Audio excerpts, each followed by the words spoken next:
Hello students. Last time we studied about the classification of glaucoma, the definition classification, as well as we completed developmental and congenital glaucoma. Now let's know about today the open angle glaucoma. Again in that we are going to study the primary open angle glaucoma. We already know about what is glaucoma is. It is mainly the optic neuropathy because of raised intraocular pressure.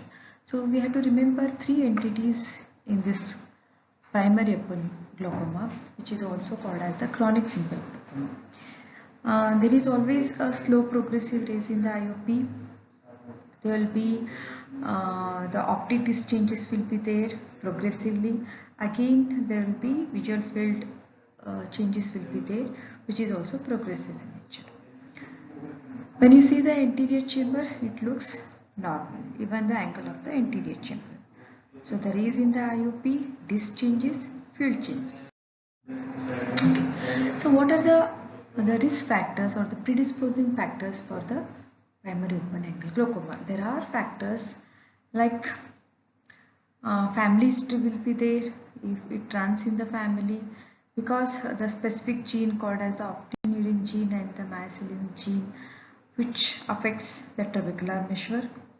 Age, eventually it is after the 40, most of the time it is seen after the 40 rays in black rays, myopes and increased central corneal thickness, and the patients having the systemic diseases like diabetes and hypertension, patients on cigarette smoking, thyrotoxicosis, even the patients who are on long term of corticosteroids are also go for this primary open angle glaucoma. Okay, now coming to the pathogenesis of raise in the intraocular pressure. As we already discussed, either the intraocular pressure is raised because of the blockage in the drainage, or there is increase in the aqueous production. So here it is mainly due to the blockage in the outflow. How? It is at the level of the trabecular meshwork. Here the angle is open, but the trabecular meshwork, the pore size, or there will be the contraction of this Schlemm's canal, or thickening of the sclerosis of this trabecular meshwork because of this faulty collagen which runs in the family.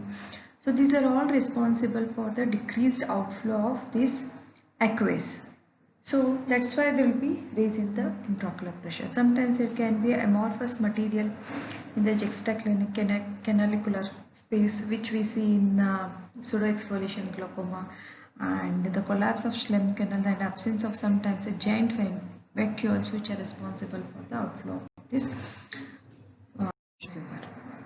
Okay, so what happens whenever there is a raise in the intraocular pressure, it causes the pressure over your all the structures which are in the posterior segment, especially the retinal nerve fibers as well as your optic nerve. So optic nerve, it exists through the optic disc, we know. So whenever there is a pressure, there will be kinking at these nerve fibers at the optic disc level. That's why what happens, even there will be alteration in the capillary blood flow. So whatever the nutrition is needed, or the neurotrophins or the growth factors which comes from your brain are all stuck up, or there will be decreased supply of these growth factors. That's why it leads to the apoptosis or the cell death of these nerve fibers. So with what clinical features patient comes to you? So it is a such kind of disease, patient will not be aware of this disease until he has a gross diminution of vision.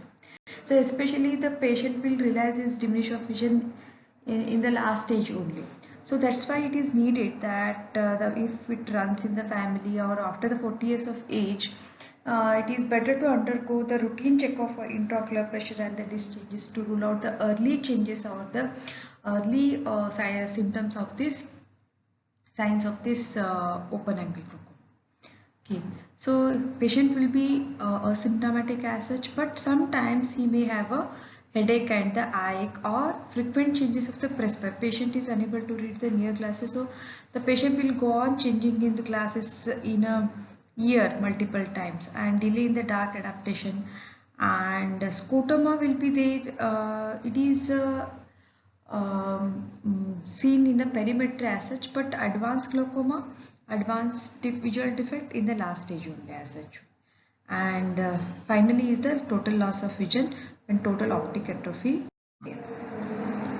So when you examine the patient on a slit lamp microscopy, you can see the normal anterior segment. In the late stage, there can be sluggish pupillary reflection you can make out because of the atrophy of this the pupillary muscles. That's why there will be no contraction as such.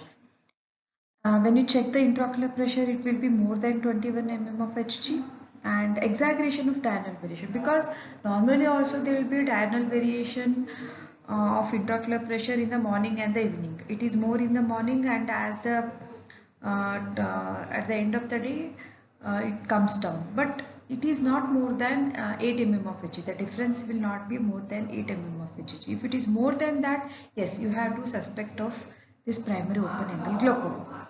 Then when you look into the optic changes, you can see there are different changes. In the early stages, you can see the different changes. In the late changes, you will have a different features. In early changes, you see the vertical oval cup. It is a cup disc ratio will be more than 0.4, and when you see the normal eye and the affected eye, there will be difference of 0.2, and you can see sometimes sphincter hemorrhages. And when you look through the green filter, you can make out the black patches in the retina. Those are because of the atrophy of nerve fibers. So in the advanced stages, as the nerve fibers go on damaging, the cup sizes also increases it from 0.7 to the last it is 0.9, and very thin neuroretinal rim. And what is this bionetting sign? I'll show in the picture. It is usually the central retinal vessels are supported by the tissue when and these nerve fibers. When these are atrophied, the support is lost. That's why these vessels are shifted to the one side of the cup, especially the nasal side. That's why you call it as a bionetting sign. You can't trace these vessels because these are disappeared on the whenever they attach to the walls. Okay, so the last stage is the glaucomatous optic atrophy, where you see the total white disc, the featureless disc, which is deep excavated, which is very deep cup. Okay, so in these pictures you have different type of stages of disc. In the first, in A, you can see the normal disc, where you have a very healthy cup disc ratio, very small cup of about 0.3. So how you measure? When you take the entire disc as a one, and the central portion, the cup, you can measure. You have a different type of ophthalmoscope also. You can measure this disc size as such, but you corresponding to this optic disc, we have to measure the cup size. Okay, the centrally also you can make out the vessels coming out normally and dichotomously they are dividing, and they are very healthy as such. When you come to the B, you can make out there is a central cup is whitish cup. You can make out it is increased, but still you have a neuroretinal rim. Normal neuroretinal rim is healthy, neuroretinal rim is there, and again the vessels you can make out they're coming from the center of the vessels.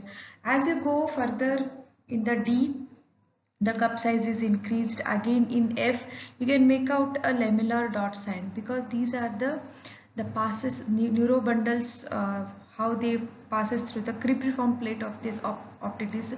They get they starts visibling very prominently because of this atrophy of this nerve fibers. And in the last stage, there is hardly any neuroretinal rim, very thin temporally as such, and the cribriform plate or the pores appears very prominently, and very pale disc, and bionetting sign, that is the nasal shifting of vessels, you can make out. So this is about the advanced stage or the cupping of the disc in the PUVG. In the last stage is total cup. So all these features are not as such. So the coming to the visual fields, corresponding the nerve fiber loss, the visual fields are seen when you go for the perimetry. The perimetry is the diagnostic procedure where you can make out the visual field defects occurring in a glaucoma. So the stepwise there will be a isoptic contraction will be there. There will be barring of the blind spot. There will be initially small paracentral scotoma you can make out, then it will go for the siddle scotoma, then arcuate scotoma, double arcuate scotoma, and advanced glaucomatous defect. How the picture wise when you go through the perimetry, this is not nowadays it is as such seen when we go for the different kinds of perimetry. This is an old method of examining the perimetry. So in A you can make out a blind spot which is in the 10 degree of the field. So in this B you can see the paracentral one more scotoma in the 10 degree, and the third one is the siddle scotoma, that is a sickle like thing where the blind spot with the scotoma is attached with each other, and third one is the arcuate scotoma, arcuate like thing. The entire half of the field is involved, horizontal, especially in glaucoma it follows the horizontal the field defects are seen, whereas in neurological clauses you see the vertical neurological defects you can see. Then double arcuate, see the upper and lower arcuates, and slowly it expands, the entire the field becomes the blackish in color, that is the. So what are the other investigation you are going to do? Yes, tonometry is to measure the intraocular pressure. There are different methods to measure the intraocular pressure, where you have a contact type and non-contact type. And the advanced, in that the best is the Goldman's the tonometry. And the CCT is the central corneal thickness, which is very important to measure, because if it is a more thick or the less thick, it gives the erroneous the calculation. So according to that you have to adjust the intraocular pressure if it is a more or the less. Then the diurnal variation I have already told you, that is it is if variation is more than 8 mm of HHG, yes, you have to suspect that is glaucoma. Then the gonioscopy, it is to see the angle of the anterior chamber. Ideally in this primary open angle glaucoma you see all the structures you can see in the gonioscopy. There will be no closure of this structures. And documentation of optic disc, yes, in the early stage, advanced stage I have already mentioned, you can make out. Then perimetry to see the field defects, and nowadays the advanced technology is the nerve fiber layer analyzer done with the OCT, that is optic coherence tomography, where you can make out the very minute and the early disc changes and the nerve fiber changes in the OCT, and you can start the treatment. Coming to the treatment part of open angle glaucoma, there are various methods of treatment. Initially we start with the therapeutic dose, medical line of treatment, and in advanced stage we'll go for the laser or the surgical line of treatment. So in the therapeutic, again you have medical therapy, organ or the direct laser trabeculoplasty we say, where we are not excising plasty, just we are doing the repair. And third one is the filtration surgery. Okay, so the main basic the principle of the treating is achieve the target pressure. Now the target pressure, it is a pressure of each individual where beyond that pressure the damage will occur in the nerve fiber. So you have to come to know the target pressure and always try to maintain the pressure up to the target pressure or lesser than that. There is some calculation methods are there, we have to follow those. Then always you start with the single drug therapy, then you can go for the combination of, there are many drugs in the glaucoma, treatment of glaucoma. So always start with the single drug. Then you have to monitor the therapy, because the regular follow-up is needed, where that you have to check out the patient is responding to your treatment or not. If it is not responding, then you have to change the drug and you have to go for the different mode of treatment. Coming to the single drug therapy, always you have a list of classification of the drugs, starting with beta blockers, you have prostaglandin analogs, you have adrenergic drugs, topical carbonic anhydrase inhibitors, and the pilocarpine. So amongst these, always start with a beta blocker as such. In that is the timolol.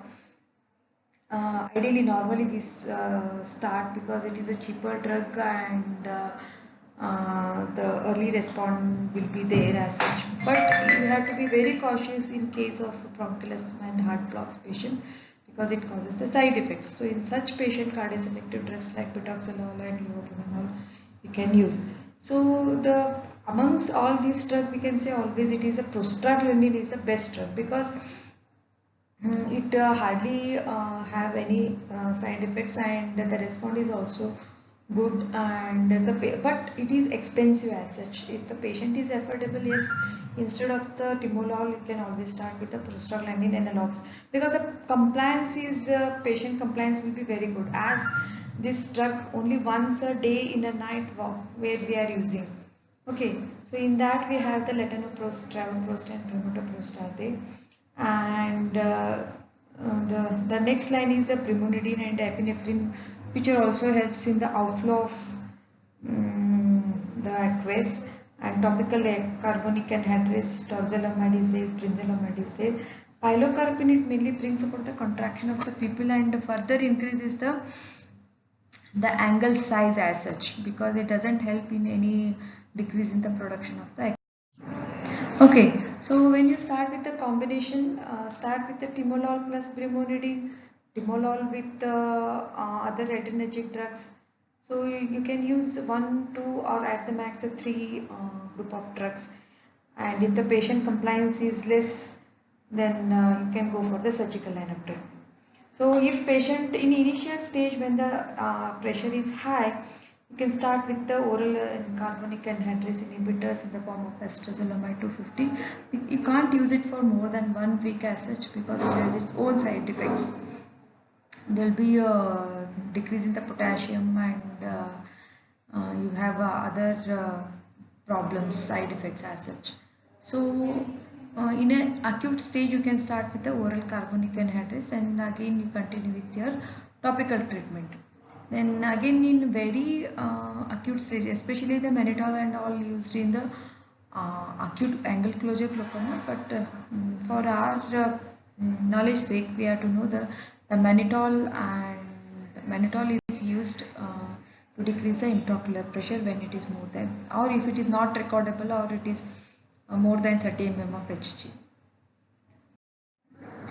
Then laser trabeculoplasty. You are increasing the size of the pores by lasers. Nowadays it is widely used everywhere. So when the patient compliance is not there before going to the surgical line of treatment. Then the last is the surgical treatment where you are doing the passage between the anterior and the posterior chamber by making space in the angle of the anterior chamber. Okay, so this is how we call it as a trabeculectomy. Or sometimes you can go for the trabeculoplasty surgeries also.